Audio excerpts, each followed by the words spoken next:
hit go live. And we are live. This is, wow, to be in the presence of this guy takes a lot of scheduling, but it is always a treat, and he does not disappoint. It is an honor and a privilege. My name is Uri Schneider from Schneider Speech, and with us today is my good friend Reuben Schuff.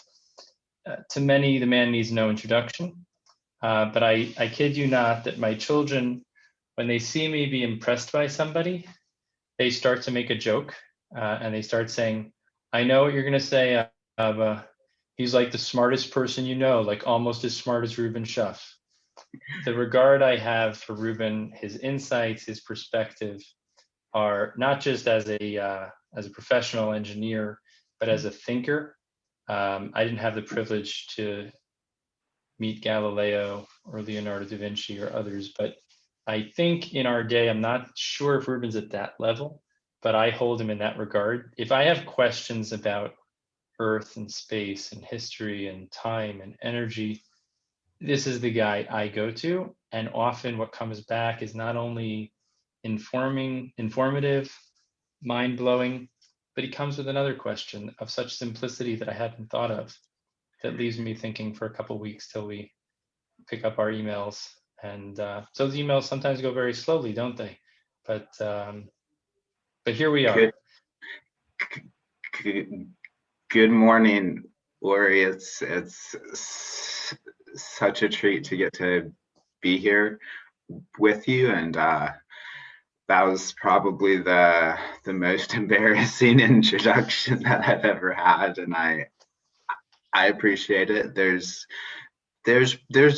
some truth in that. There's definitely some exaggeration as well, but it's great to get to talk with you again, and we've certainly had some great discussions over the years, and I trust that continues, and I really love the work that you're doing. I think the conversations that you've kicked off, I don't know if you're calling it a podcast or broadcast, I don't know if it has a name yet, but it really seems to have taken off, and I applaud you for working with the situation we have in the world right now and really making the best out of it. Thank you. Appreciate it. It means a lot. It really does. I'll just go back to the reason I was so complimentary was, first of all, there were zero platitudes. The man is like Rocket Man, not only because he's a rocket engineer, but also, just to give you an anecdote, at the NSA in Chicago, I was hanging out at Katie Gore's house with her husband and myself and my father, and another one of our colleagues were there, Ryan Milliger, and Katie said, well, you know, Reuben's expected at any moment. He's coming to the conference. He came from home and traveled to another continent to squeeze in a little vacation, I think, and then he's going to be flying right in from his vacation into O'Hare, and lo and behold, he walked in the door, and the man doesn't need much. You know, he's got like a backpack and he's ready to go and ready to sit down and connect. It was just so smooth and so awesome and so fluid. And that's what I mean. The man is a real master of being present and going with the flow. And I've learned a lot and always do. So it's sincere. Thank you. Yeah, great. That was a particularly good year. I was able to do everything that I'd hoped for, and making it to the NSA conferences and the Friends conferences has become one of the truly important parts of my year, and I do really make it a point to try to to participate in those as much as I possibly can. Those are healthy. And one more personal vignette. Thanks to you making those things happen. Without revealing too much, we had an amazing opportunity to host you in our home, and my mother-in-law was there, and we were talking about, different initiatives of exploration and how satellites and rockets were developing and the costs of those developments. And my mother-in-law asked the common question, which I hadn't thought of asking, which is like, for all the money spent developing all these different initiatives to take things, out of orbit or to, reach the moon or to reach Mars, all that money could do so much good. It could help so many people who are starving or who need this and need that, medicine and health and welfare. Isn't it a waste of money? And I'll never forget how you explained, although I'll never do it justice, but it opened my mind to the idea that once we get off of our planet, instead of living as competing communities, competing nation states, competing continents, we start to look at, okay, there's a planet and we're all in this together. It just changes your perspective to a much wider lens.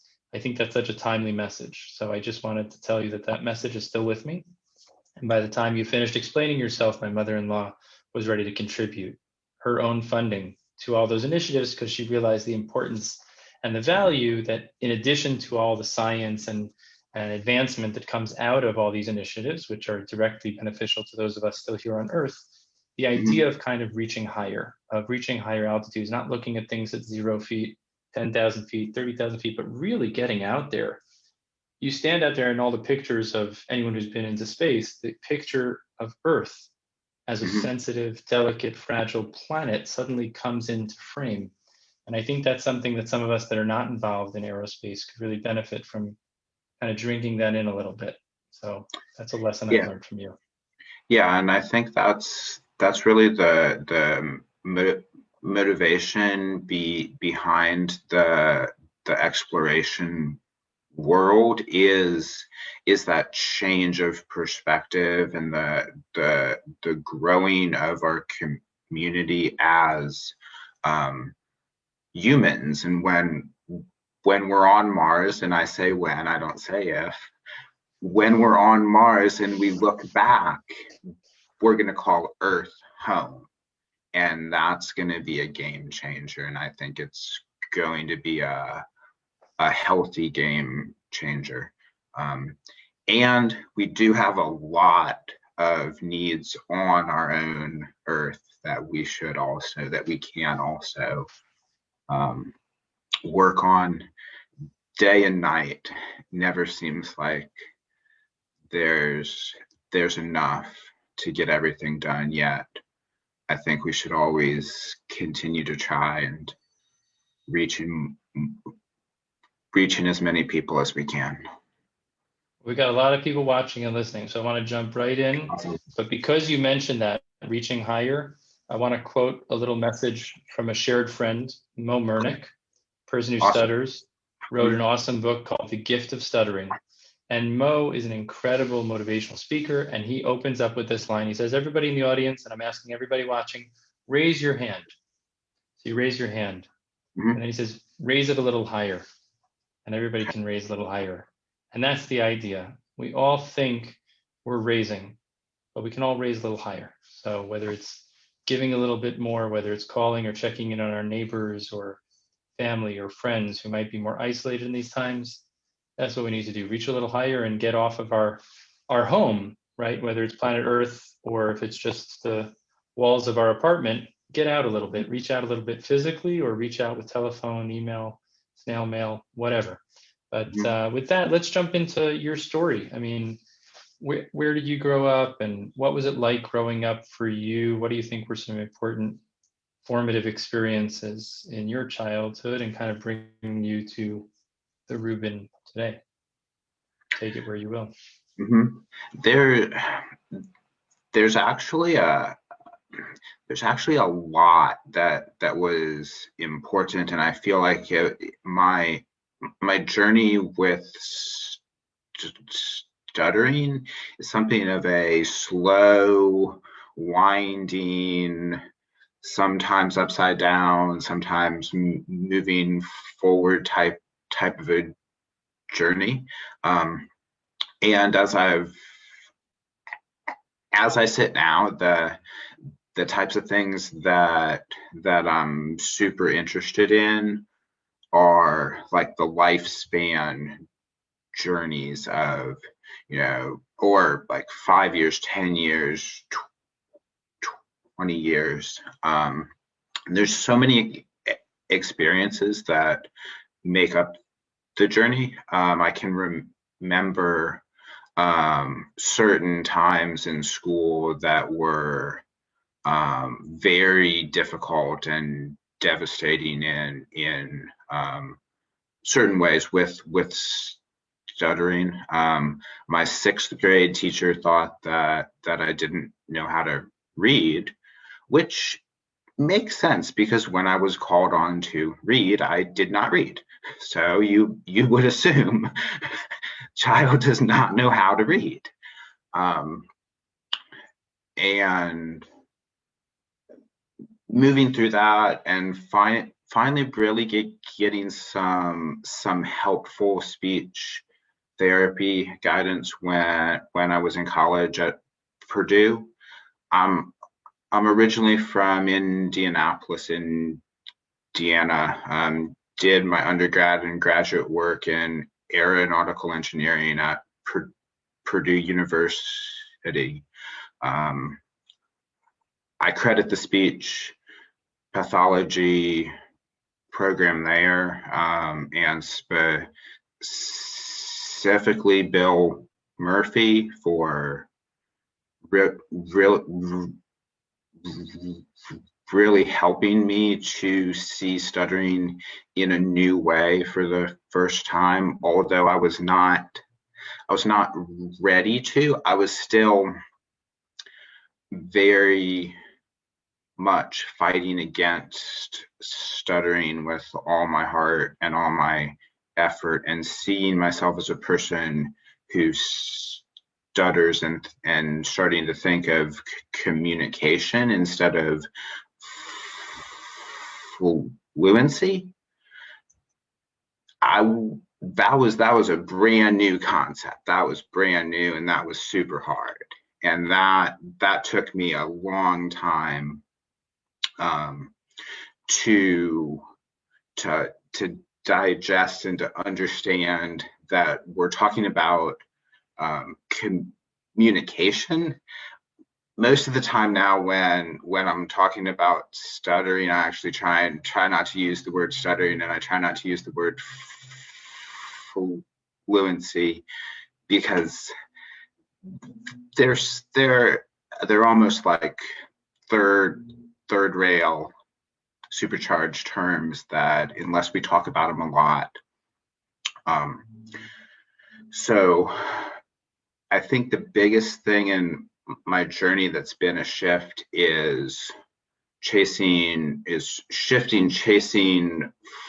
fluency to striving to be an effective communicator, while being a person who stutters. I think joining, like the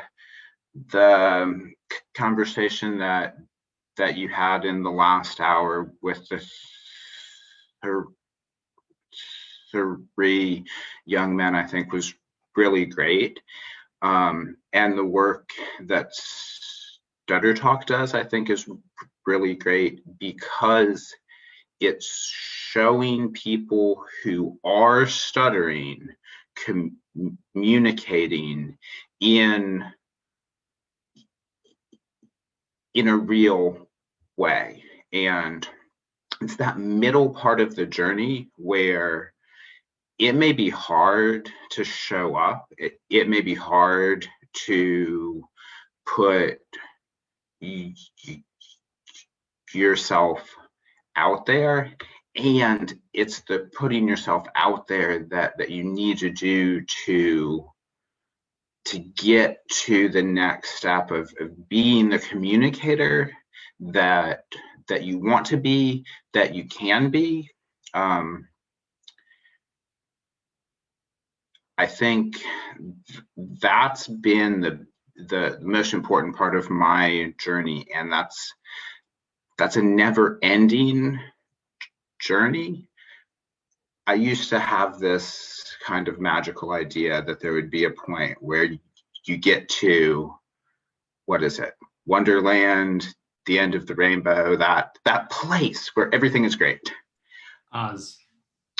Thank you. Right. I'm still working on that, and I think it's a different mindset of how can I be a good communicator versus how can I not stutter. That's the biggest change that I can say I've had.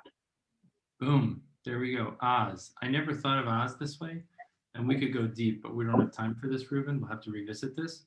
But I think Oz represents the different characters in Daniel Rossi's book. Just to call out again, Stuttering is Cool, this amazing illustrated book. The idea that some look like the lion, the Braveheart, but really they're scaredy cats with other things, meaning some people project a courage that they could do anything, they're fearless, but inside of them is also a tender place that they do have some feeling of not so secure, not so confident. The tin can man, I'm thinking of the tin can man is the person who's so rigid with their strategies, so they don't stutter, but they turn into like this very, dystonic kind of movement thing. I don't know, it just struck me that everyone's on this road, this yellow brick road, and as we know, happiness is not the road to happiness, but happiness is on the road. So on the way, there's so much we can learn from each other. All of us have our strengths and weaknesses, and it's some tender, subtle mixing of getting uncomfortable, accepting, growing. I think that's an interesting thing to really highlight what you were saying. Everybody's on a road and at different times looking at different things. Also, really understanding the paradox of stuttering, I think, has been really important. After I was working for a period of time, I started getting involved in Toastmasters, which is a public speaking and communications nonprofit that's gone international.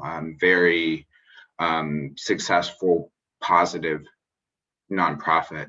And I had a couple year season where like I was training. I was like in communication go mode, and the more I would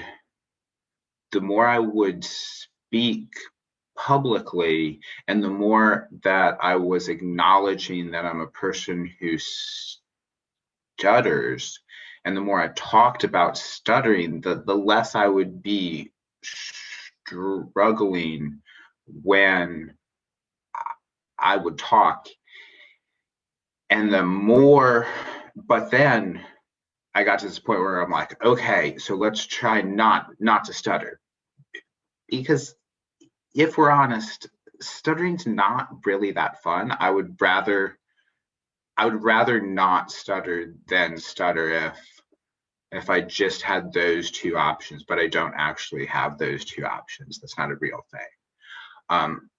So when I would try to not stutter, I would stutter more, of course. And like, this is just such a classic thing. And the positive correlation is true, and the reverse correlation is also true. I remember I was talking on an adult panel of people who stutter for a friend's workshop, and I'm there because I stutter. We're getting together because I stutter. Everyone on the panel is a person who stutters. Like, this is all about a stuttering day. And I'm going up to talk on panel, and Lee kind of nudges me, Lee from Friends, and she says, "Remember to stutter." And I'm like, right. Like, when we're so comfortable being a person who stutters,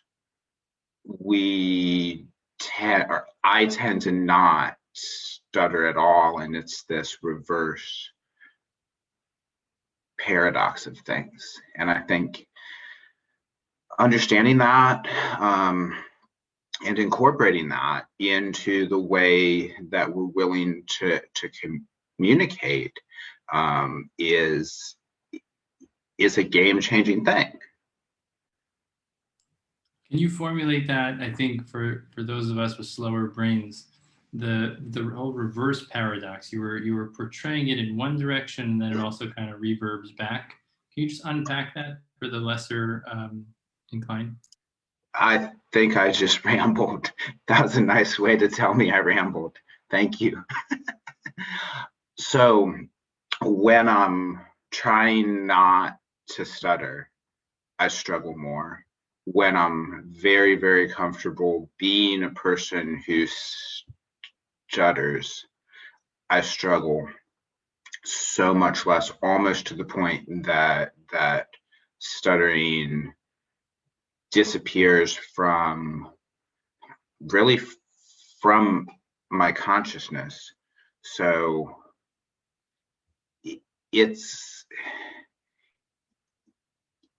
it's not a trick, though. Like, you can't not think about the elephant.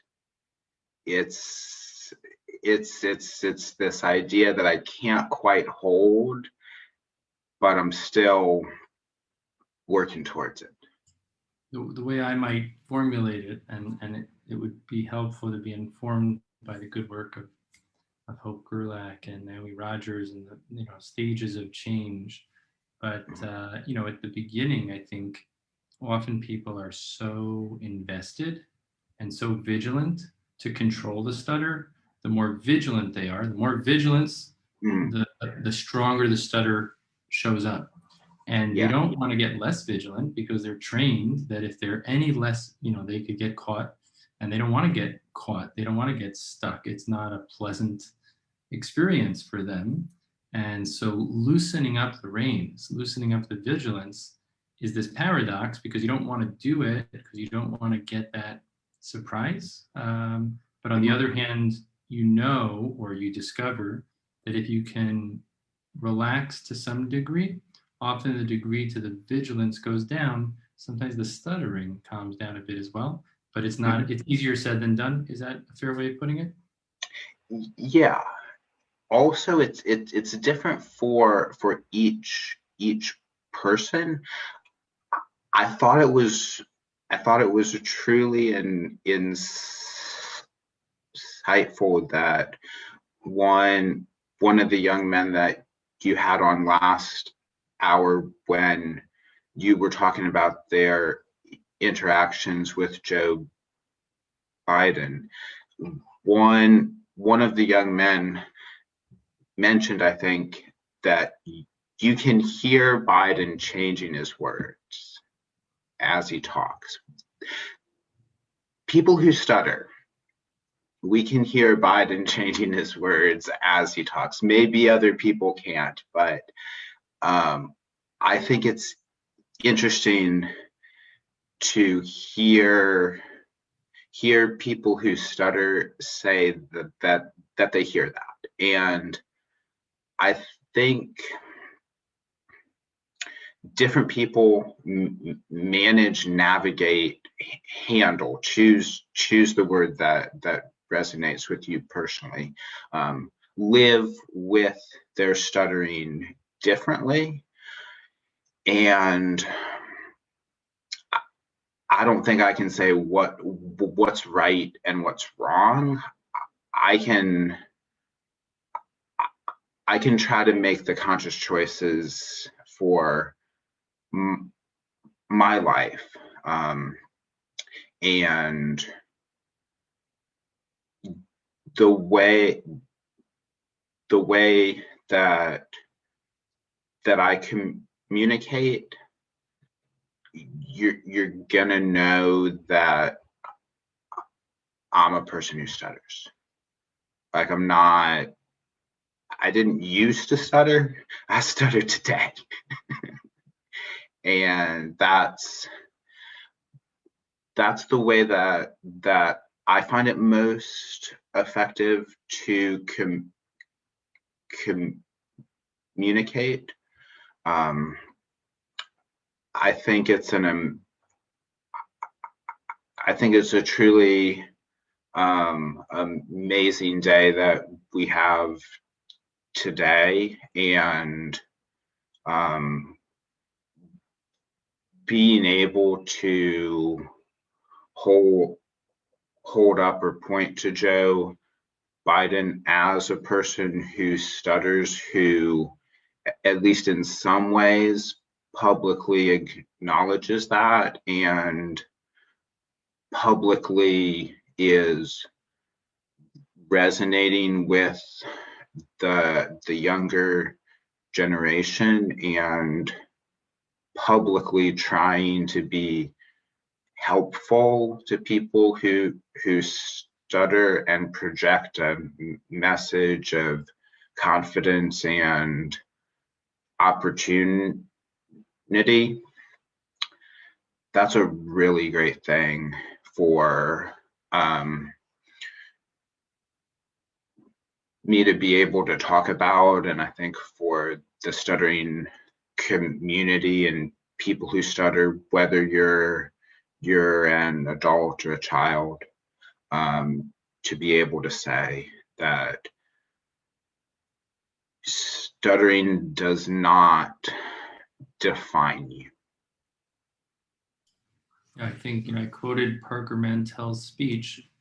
If any of us recognized the brilliance of Beethoven, but decided that we needed to invest in years of oral rehab so he could hear better before he could go on to create the music he could create, or that Ray Charles needed to somehow be, rehabilitated to be able to see rather than letting him do it his way, recognizing, I think it goes back to your paradox. I think for a lot of people, Reuben,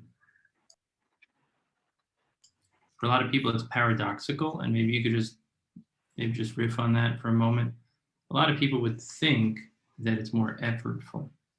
It's more challenging to communicate this way, which you said is the way you choose to show up, which is more at ease for you, rather than employing a bunch of strategies that maybe, someone would mechanically show you could smooth things out and make it sound more similar to others. That's a big paradox for parents and for speech therapists. Could you share on that? Like, is that something that you deliberately choose not to do, and there's reason for that, or no strategy ever helped? I think shedding light on that can be interesting. Right. I think it's important to understand what we call spontaneity. There's a couple of our friends in the field doing research where they're correlating with the spontaneity of speech rather than the traditional percent syllables stuttered. And part of communication is the spontaneity. Communication it's a dance, and there's a spontaneous part of that dance. So overall, what I'm hopeful for is an effortless, spontaneous flow of communication and transfer of ideas. Like the simplest way I can say it is talking. It's supposed to be fun. It took me 25 years to ever realize that. That's why people do it so much. They like it. So what I'm hopefully doing is in the service of making talking fun. There's times when having some understanding of how my body and my emotions and my stress level and my muscles and where tension is and how this complex apparatus works, some knowledge of that's helpful. Being able to make a conscious choice when I'm really struggling about what to do with my body. It's kind of like if you're swimming in the ocean and you get pulled down with a current, you might not want to just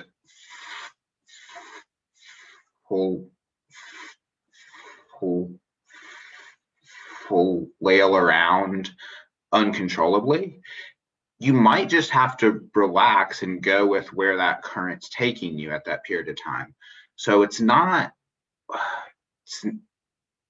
always about what to do. Sometimes it's about not doing anything, but knowing how to make some choices and choose some different ways to talk. I find that helpful, but it's also not the primary goal. The primary goal is spontaneous communication. We could even pull that back another frame, perhaps. The purpose of that spontaneous communication is spontaneous, authentic connection with others. Often, do you agree? Yeah, and as I travel and I meet people who stutter, I think we all want the same thing. We all want to be able to connect with the world and to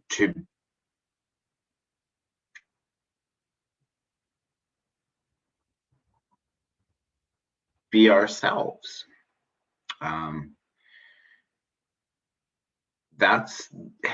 It turns out it's not so hard. Not so hard at all. It's simple. It's simple conceptually, and I think we make it overly sophisticated. So the goal, as you said, needs to shift from counting beans and counting fluent moments and disfluent moments to counting the things that are really the simple things that every person wants, to have that spontaneity. Yeah, and the examples we have of people like Braden Harrington who are willing to stand up and stutter and speak, and Parker Mantell. I was at the NSA conference the year that he gave his keynote there. He's a good communicator,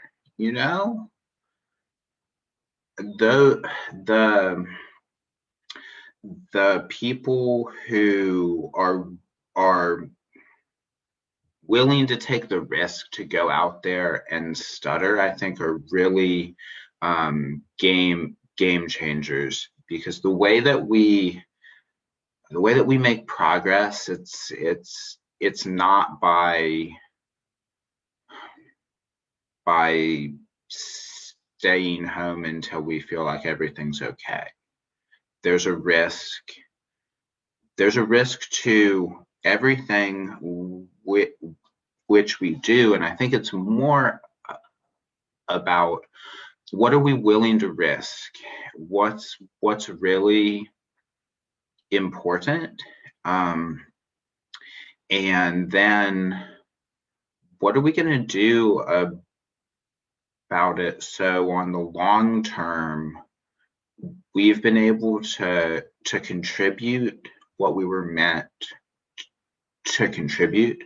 My story is, career-wise, I've known since I was 5 years old what I wanted to do. I'm one of those people, Uri. Like Lee Reeves. I resonate with Lee Reeves' story since he was 5. Lee is with us, as are many of our friends around the world. So if you're here, drop a little comment, a like, a share. We'll be happy to look at those later. Reuben is definitely not looking at them at the moment, but I just want to let him know that Lee, you're here, and so many others are here, and just so you know, we're not speaking in an echo chamber. Yeah. Awesome. I'm so happy to know that Lee's out there. I have not mastered the skill of being able to live chat, comment, and talk. I'm just going to tell you something Lee said so that you don't have to master that skill. Okay. You can upload it to me. He said, wow, there's a terrific statement, Reuben. Talking is supposed to be fun. That's why we do it so much. Yeah. Now, just for those of you that were unsure, didn't know who Reuben is, and were a little bit taken aback by my bombastic promises, that's what I'm talking about. That's what I'm talking about. It's those one-liners that you could chew on for a couple months, for an entire career. If you're a person who stutters, you could create a little mantra from the wisdom shared by Reuben and by others. And when you get it down to the simple stuff, it becomes a calculus for decision making. I'm just going to riff for 1 second. Like Reuben said, the question is, what are you ready to risk? Or I might even say, what are you ready to compromise? Because if you go all in on this, you may sell out on this, or you may compromise this entirely. So if you go for control and physical fluency, so yeah, you scored points on that metric of someone else's yardstick. But if you sell out, compromise, give up spontaneity, what have you gotten? What's your gain? But if all along the way you have a very clear idea of what you really want, if it serves that, then great. And if it doesn't, it was nice knowing you, or it was nice trying that out. It's an experiment. And I encourage people to experiment for like a week or two and see if it serves you well. And there are things we do, we've discovered ourselves that serve us well. There are things we do ourselves that are maladaptive, that don't serve us well. But that line, Reuben, is a very powerful line. Talking is supposed to be fun. If every person remembered that, if every speech therapist and parent remember that, a lot of decisions would be easier. To give therapy, not give therapy, this therapy, that therapy. The question is, will this therapy keep talking fun? Will this therapy make talking more fun? Will this experience or this way of dealing with whatever's going on make it more enjoyable for this person to communicate? If so, it's worth exploring. If there's a risk, you need to calculate that risk. That would be my just 2 cents. Yeah, and I think it's really important that when we're trying to help, that we're able to ask those type of questions of, so where are we trying to go here? What do you feel like you're not able to do in life right now that you want to be able to do? I think it's more of that mind, and it's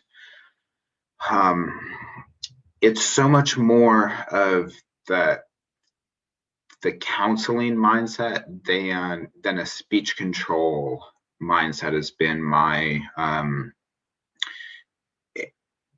experience of change. And I think we the universal community of people who stutter, this is the big picture. We need to do a better job of communicating the goals and helping people who stutter, helping parents, helping speech pathologists who are helpers broaden their understanding of what communication is so much of the time. And I spent so many years just trying to stop stuttering because I couldn't see any more, or I couldn't see any further than that. It's not a crazy idea, okay? Like, it makes a lot of sense to want to stop stuttering. But I think we need to make it simple to understand. Talking is supposed to be fun. Communication is supposed to be joyful. Maybe that's a little too rosy of a picture, because there's also arguments to have and debates to have, and there's situations where I'm under pressure and I need to communicate important things, and it's not always fun. Yeah, so fun, you want to change fun, but Reuben, even in those situations, do you switch to a different standard? Like, what's your standard that would apply equally across the board, even in those pressured situations? I think what I would say there is confidence, integrity, purpose. Yeah, it's not always fun to have integrity. A lot of times that gets you into a lot of trouble, actually, but it's worth it. So I think joyful, confident communication with integrity, without fear. If we can do that, I think we're contributing all that we can contribute to the world which we live in.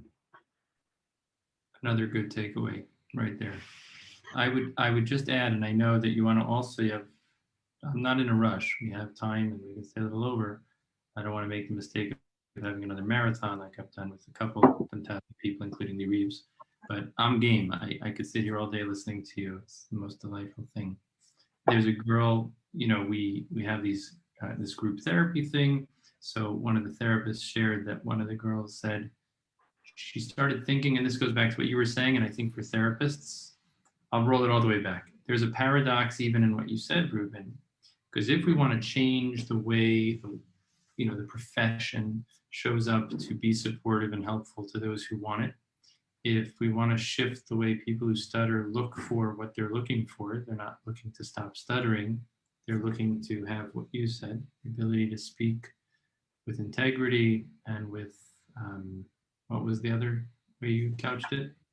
Confidence. Confidence, integrity, and joy. and joy. Yeah. Yeah. So I would say if we could frame it as simple as you like to make things simple, just it can't be something that only works in a laboratory. It can't be something that stays in a clinic. It has to be functional. Yeah. It has to be real life. So if the person is not fighting back or arguing with a teacher or with a loved one or at the workplace because they're fearful of opening their mouth, they need help, or they deserve some way to get that out, that there shouldn't be that hesitation or that weight of feeling they can't say what they want to say, and certainly on the fun stuff or the intimate stuff.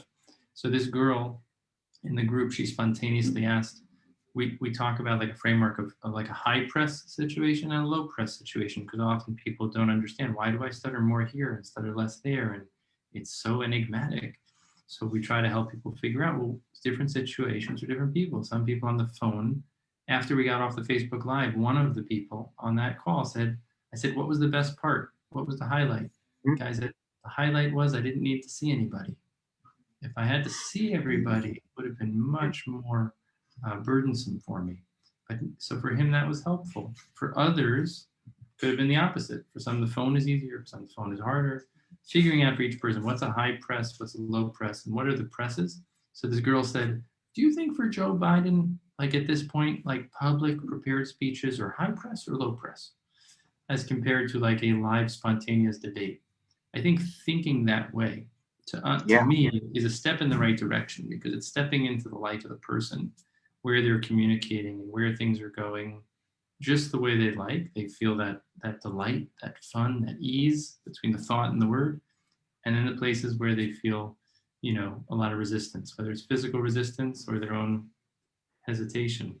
Um, you could reflect more on that, but that might be a good segue, Ruben, into the current state of the profession. And you're super involved and invested in helping the profession really serve the needs of the contemporary community that exists. If you want to reflect on that, and then maybe take us into the future also, what's needed, where do we need to go in the next 5 to 10 years? What would be your hopes? Wow. Okay. I'll start with saying that I wish I was able to contribute more to the community than I am. I never feel like I'm able to be as involved as I would like to be. That said, two of the things that I do, I'm the consumer representative for the American Board of Fluency and Fluency Disorders, which is a mouthful. That's the board that reviews and gives SLPs their board certified specialty in fluency disorders, which is intended to show great expertise in stuttering and allow consumers a way to really differentiate who in the professional field truly understands stuttering. So I'm an advocate in that way, and I'm also part of the National Stuttering Association Research Council, and we review the research studies that come into the board. I also try to do as much as I can at conferences. I think the thing I'm most passionate about right now are the local events that we're able to do, that we used to be able to do. I think we're still figuring out in truth how to navigate the reality of the world, yet bringing a small community together and doing a one-day family day or a one-day training for speech language pathologists to work in the schools, I think is a really effective way of using resources and helping people in the communities which we're in. Sometimes having big national things is great, and it's very helpful, and having a national strategy I also think is really important. And at the same time, different people in their communities doing support and training, I think, is a very important part of how we can change the perception of stuttering, both for people who stutter and for SLPs. So my hope is that if you're a person who stutters, you're going to meet other people who stutter when you're Braden's age, not when you're my age. If you haven't met anybody and you're my age, I'd love for you to meet some people.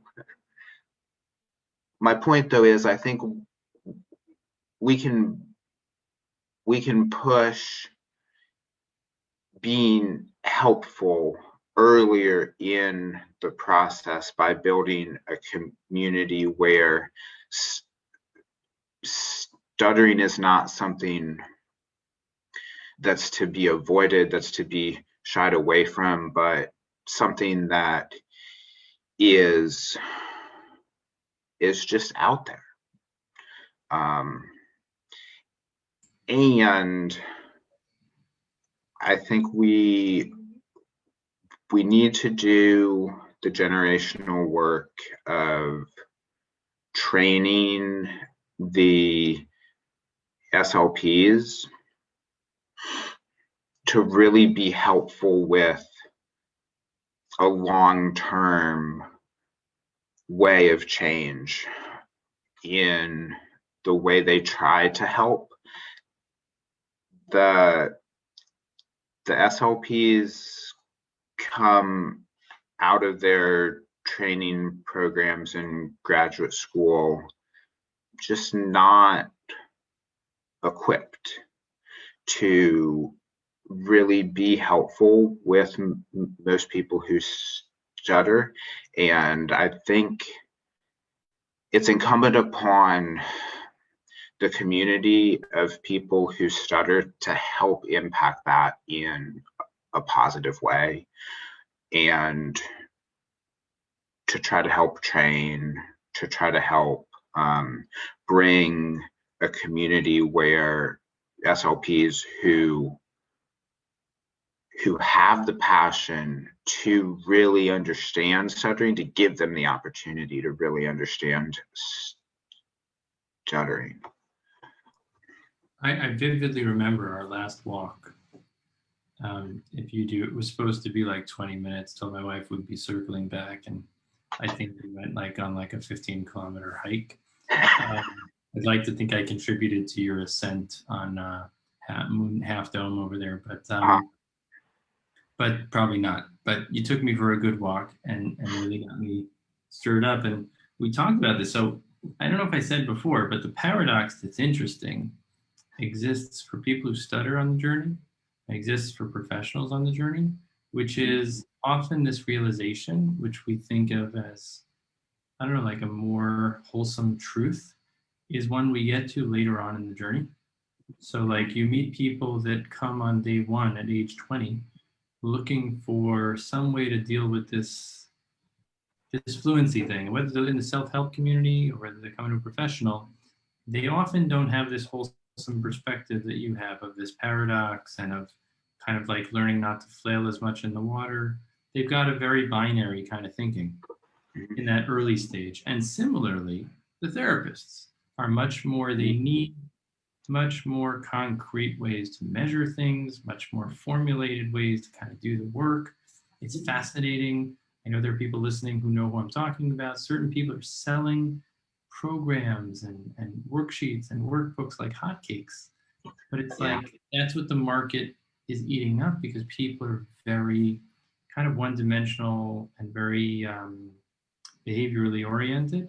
I think, what we talked about, the idea that I pitched and floated, and we also talked about on one of the roundtables with the specialty group, I think creating a fellowship where you would identify clinicians in graduate school early on who would apply and also be selected and nominated by their program as having the interest and the aptitude, and cultivating them from that early stage to become more skilled, more knowledgeable, with a more, as you said, a more counseling informed approach, a more dynamic type of approach, rather than something that's so formulaic and behavioral. And over time, I think the hope would be we could accelerate their professional capacity, abilities, competence. And I think we could also scale how many people could get there, because currently there's only a handful of people around the country, really. What are your thoughts? I know that this is something Lee Reeves has been whacking away at for a long time, and you're deeply invested. What do you see as another 2 steps forward that we could take in this step, the way you see it? Yeah, so I'm really starting to take the mindset of this being a generational work, I think it's hard for me to form a generational strategy. I'm good at like a 10-week project. I can do 10-week projects, but I haven't gotten to like the level of capability of generational change yet. I think it's important to start taking that mindset, and I'll give credit to two people that have been inspired me in that respect recently. Nina Reeves gave a talk at the last roundtable that the specialty board did about improvements in the services that SLPs give in the schools, and really is talking about that in a generational mindset. And one of the other encouraging voices I have in my life is Barry Yeoman. He's a freelance journalist who's recently written some interesting things. You may agree with Barry, you may not. Yeah, Barry is a great mind, and I look forward to our conversation. We'll be talking in just a few weeks. Oh, great. One thing I remember that he told me is, I wake up every morning and I just assume that it's generational work. And I was like, wow, okay, I should start to do that too. So I think there's definitely steps that we can take, and I think graduate training programs, identifying people that have a special interest, cultivating that interest, cultivating that passion early on, that's a great idea. We should definitely do that, and a lot of other things as well. I think it's important that we don't get discouraged, and we don't try to expect that we can do everything ourselves in our own world. I think each of us has a role to play in effective advocacy, whether it's within ASHA, whether it's within NSA or Friends or the other stuttering support groups which are out there, whether it's on other boards, to be consistently marching towards the drumbeat of training, knowledge, effective help for people on the lifespan, not 7 steps to quickly fix stuttering. Anytime I hear that, I feel like we need to be able to call out the difference between what we know is probably a helpful thing and what we know is probably not a helpful thing. And I think we need to, in a kind way, start identifying and differentiating, hey, a type of an approach that leads to, what did we come up with today? Confident, joyful communication with integrity. That's probably a good thing, and we should probably teach that. And I'll go out on my limb and preach that and take the criticism that comes, while at the same time not being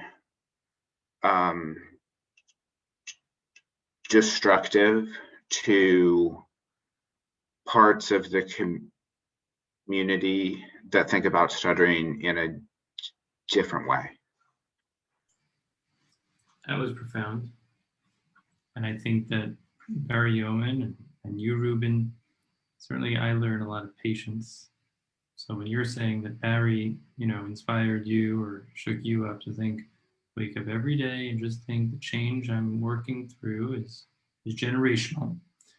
That gives me pause. And I think that people who stutter, one of the things I admire is it helps me exercise my patience muscle.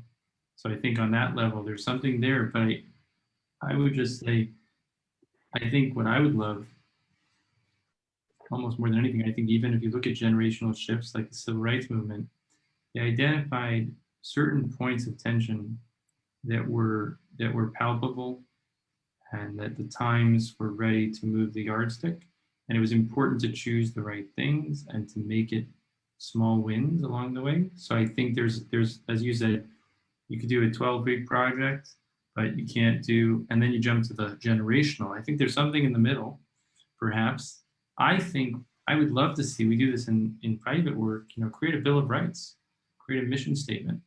Each person is going to be a little different, but what if we could create something that was, as you said, something we could march together with?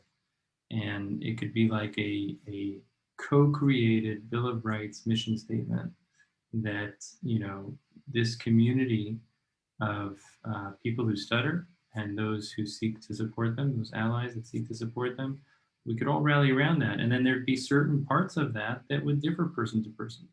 But your statement, for example, confident, authentic, fun communication, nobody could argue with that. And if we had that as a bumper sticker and a few others, I think that could be a jump start. I feel there's a lot of flailing, and I think the paradigm shift that I feel is important. I was discussing with Lee, and I discussed with Scott Yaris, and I'm saying here, I don't think every college master's student, so every graduate school student is cut out to be a great clinician or have that lifespan perspective to make that shift. And I think that's okay. I think we need to, the paradigm shift I'm suggesting is this, the same way no two people who stutter created the same. We're all created of equal value, but no two people are the same, exactly the same, identical to one another. The same thing is true for professionals, and some just don't have that ability to go there. Some automatically, naturally do have that tendency. Some can be given opportunities to cultivate that, and others, better that they not go there. And I think recognizing that and really investing in those that have the aptitude right off the bat and those that show the interest, I think we could move that yardstick forward, whether it's generational or whether it's, I don't know what generational means. Is that 30, 40, 50 years or 15 years? I think it's going to take time, but I think that shift is important. What do you say? Yeah, when I say generational, I think of it in the context of the work that we're doing now is standing on the shoulders of the people that came before us, whether that was last year or whether that was 10 or 20 years ago. And also, just as important, the new leaders that were raising up and the people who we don't even yet know who are going to be the contributors to change in the time to come. So generational more in connecting the work that comes before to the work that we're able to do, to the work that continues on after we're not around because we moved on to other things or because we're not around. Reuben, you said like we hope that the Bradens and the Jonathan Costellos have their experiences earlier on, not when we're as old as us, but we're not over the hill yet, buddy. Oh, that's a good point, Uri. So I think like the hope and the excitement I have and the encouragement I have is um, for all the contributors, like Lee Reeves has done and continues to do so much, as well as others, and that generation is an inspiration to mine, and the generation of the Braden Harringtons, I think, is so much farther ahead because of everything that's been done, yet we're not even close to being where we need to go yet. So I think I feel hopeful, and I feel encouraged, and I want people who stutter to feel empowered, to feel valued, to feel confident that they can do what they're meant to do with their life, whether that's being a veterinarian, being an aeronautical engineer, being a welder, a teacher, a speech language pathologist, or president of the United States of America. Amen. I think that's a beautiful point of juncture. We could go on. I just want to read a comment from Lee, and then I'll kick it to you for final thoughts. I just want to thank everybody who is here, who's watching it afterwards. Your comments, your likes, your shares mean a lot, and they get this important conversation to more people. I think that, as I wrote in the intro, I really deeply value Reuben's perspective. I treasure the opportunity to pick his brain and listen to him each time. He writes his notes, and I review mine. I do, and just the openness and the depth of the conversation, and the hope that's there. And we come from very different places: East Coast, West Coast. I'm a speech pathologist, speech language, but I don't stutter. And Reuben is not a speech language pathologist, and he does stutter quite well.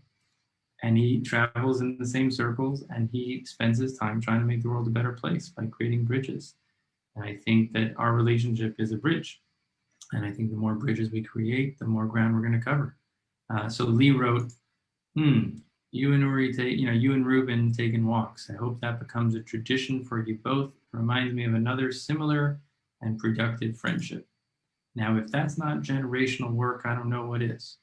So my father and Lee were known and are known to take long walks and talks. And so any kind of connection there is one that I'm very proud for Lee to suggest.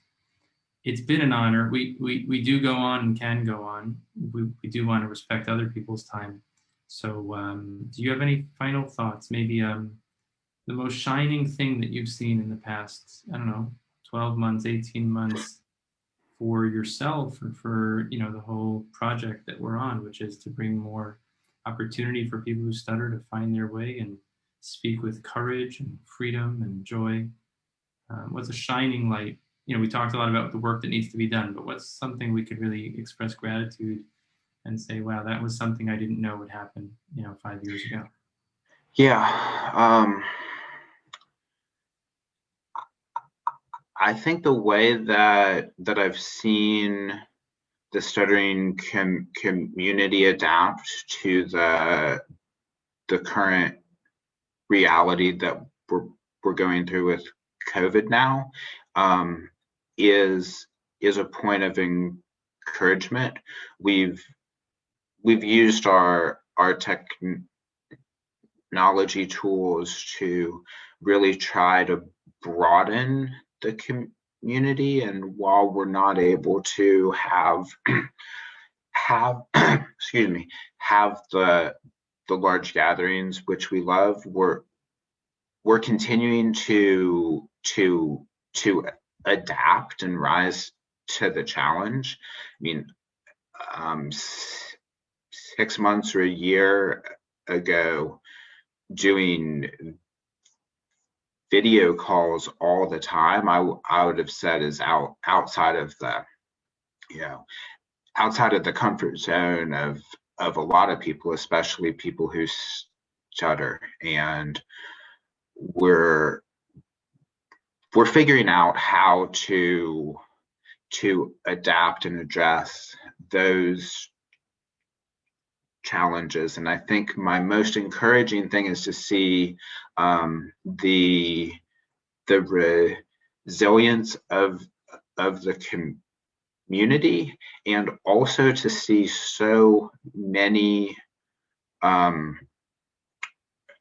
fresh faces of sorts, people that I haven't had the chance to meet yet, coming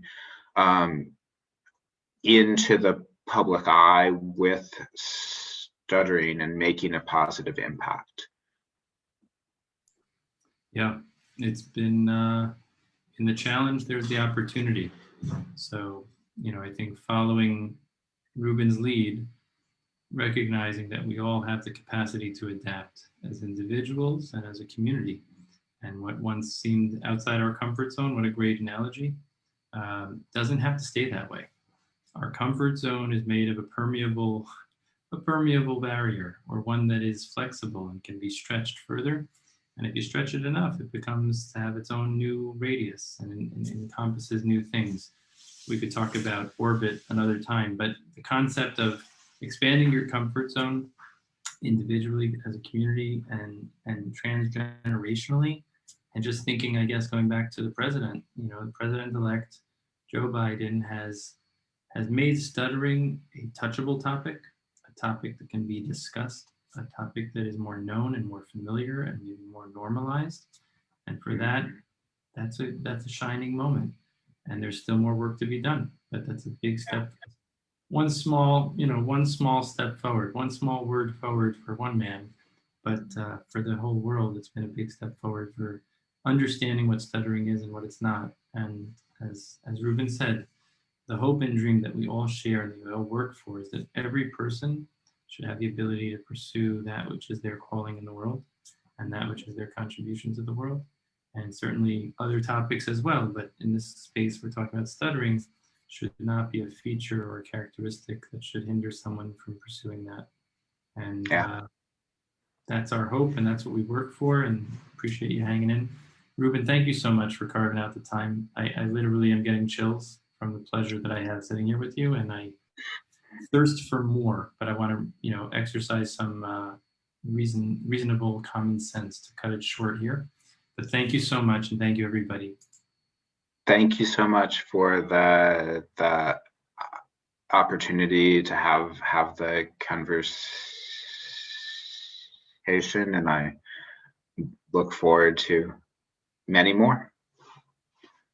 Absolutely. And you asked about the name. It's just called A Conversation. I couldn't think of anything better, because anything better would be like less spontaneous. And that's what I wanted. I wanted courageous, confident, comfortable, free-flowing, and fun. It has been. So thank you so much.